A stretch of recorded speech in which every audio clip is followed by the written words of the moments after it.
Jangan institusi Polri rusak hanya kerjaan pribadi-pribadi 1-2 orang. Institusi ini masih panjang dan negara ini betul-betul mengandalkan institusi Polri dalam tupoksi. Rakyat berharap betul. Sehingga apa yang tadi disampaikan oleh teman-teman adalah bentuk koreksi, bukan marah atau benci kepada Polri, bukan.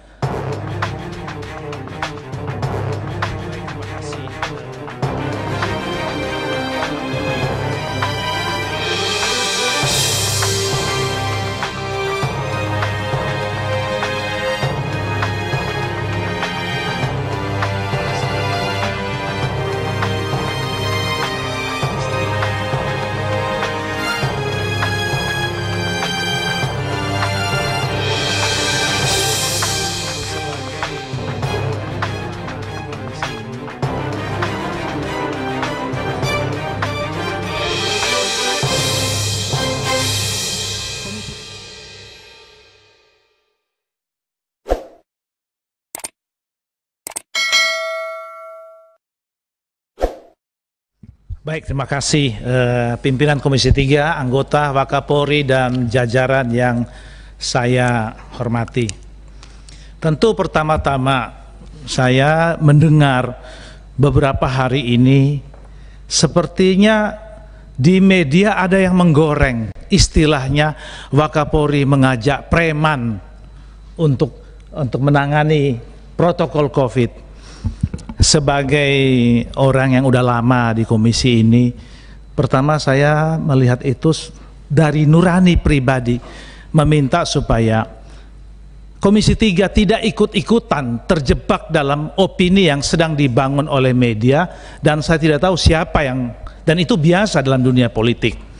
Hal yang kedua, definisi preman itu belum ada definisi yang jelas. Selama orang itu tidak melakukan tindak kejahatan yang tadi disebut oleh Wakapolri bahwa ini adalah simpul-simpul masyarakat, dengan bahasa yang lebih mulia para pemimpin informal, itu macam-macam orang, definisinya macam-macam.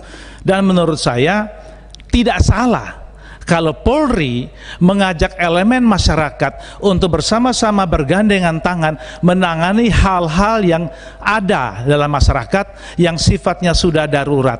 Karena saya yakin polisi tidak akan sanggup kalau berjalan sendirian tanpa melibatkan masyarakat.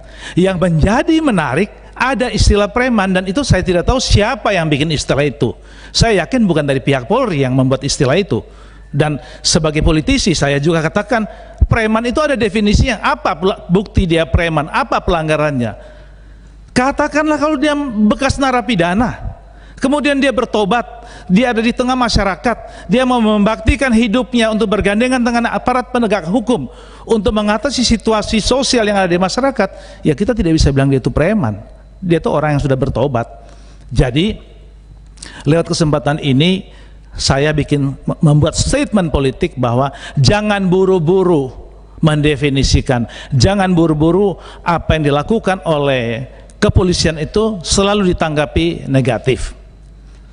Kita lihat dulu permasalahannya, kita ikut. Kalau semua tujuan untuk kemaslahatan masyarakat, kenapa tidak? Hal yang kedua, terkait tadi yang disinggung oleh Pak Suding soal pekerjaan-pekerjaan di Polri, IT dan macam-macam. Jujur bicara, kalau dibilang seluruhnya smooth, tidak. Yang diperlukan ke depan adalah Polri melakukan evaluasi secara profesional, evaluasi atas apa-apa saja program-program, terutama IT dan komunikasi sistem yang jalan dan yang tidak jalan, harus fair. Ada banyak pekerjaan yang sudah dibiayai ratusan miliar bahkan triliun mangkrak, dan ini harus semua diakui. Lakukan evaluasi, lakukan inspeksi, bikinkan satgas untuk melihat supaya tidak satu kesalahan di 1 tahun ditumpuk, ditiban dengan anggaran berikut. Terutama adalah program-program yang terjadi duplikasi program. Ya itu tadi, sistem IT dan komunikasi sistem.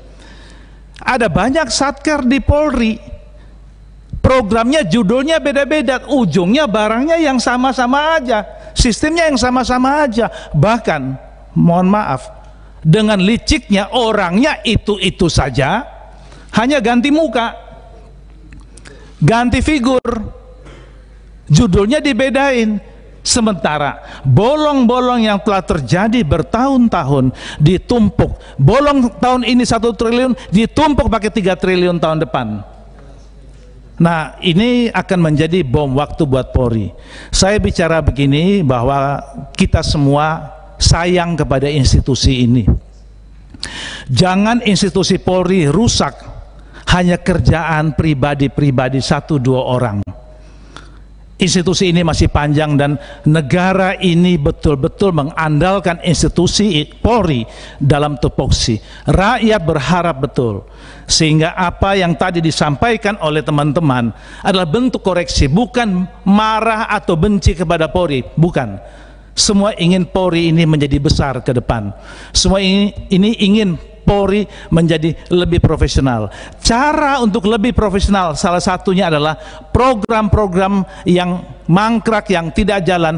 Polri harus berani mau melakukan introspeksi. Mungkin juga ini usul saya untuk calon Kapolri ke depan, untuk kita lakukan fakta integritas. Kita list out semua hal-hal yang mangkrak, program-program apa yang mangkrak. Kita minta komitmen pimpinan Polri ke depan untuk melakukan evaluasi, termasuk salah satu calon pimpinan. Siapa tahu kalau Allah izinkan Pak Gatot yang menjadi pimpinan Polri. Ya, saya bicara begini karena beliau punya hak untuk dipilih menjadi pimpinan Polri. Terserah yang milih, mau milih apa enggak. Tapi jika atas izin Allah beliau diizinkan untuk dipilih, tentu ini menjadi salah satu bagian komitmen jika beliau memegang tampuk pimpinan tertinggi ke depan. Saya kira itu saja dari saya. Terima kasih.